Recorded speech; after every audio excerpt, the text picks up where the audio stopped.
pouvons à présent appeler à l'ordre du jour la déclaration de la Commission, interprétation erronée de la résolution 2758 des Nations Unies pour la République populaire de Chine et les provocations militaires constantes de celle-ci autour de Taïwan.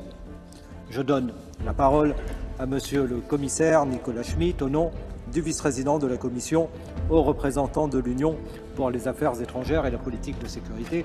Monsieur le commissaire, vous avez la parole pour 5 minutes. Monsieur le Président, honorable members, since the beginning of this year, tensions in the Taiwan Strait have risen again. First, let me recall that the EU maintains our One China policy, and this means that we recognize the government of the People's Republic of China as the sole legal government of China. Second, at the same time, we have an interest in maintaining close relationships with Taiwan.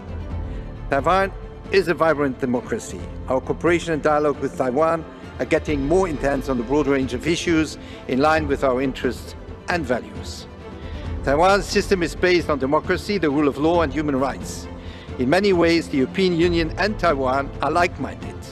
In short, we engage with Taiwan in the absence of diplomatic relations.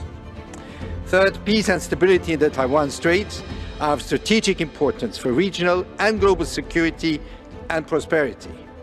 Displays of force and increasing tensions and threats in regional hotspots such as in the South and East China Sea and in the Taiwan Strait have a direct impact on European security and prosperity. Thus, the EU has a direct interest in the preservation of the status quo in the Taiwan Strait. We oppose any unilateral actions that change the status quo by force or coercion. It is for this reason that we follow very closely all developments around the Taiwan Strait.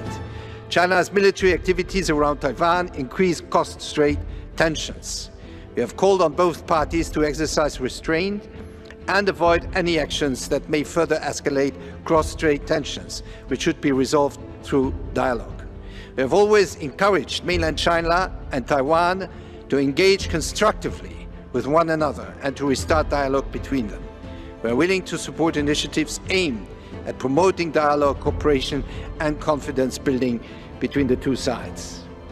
United Nations Resolution 2758 is very short, only 150 words, and among those 150 words, the word Taiwan does not appear.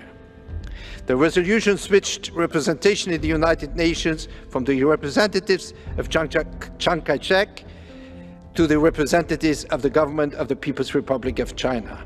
I welcome the European Parliament's focus on this issue and this important debate. We should take all opportunities to promote a more positive dynamic in cross-strait relations, which contributes to peace not only in this region, but also globally.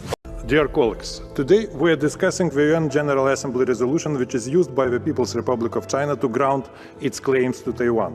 This is the most deplorable resolution in the UN history.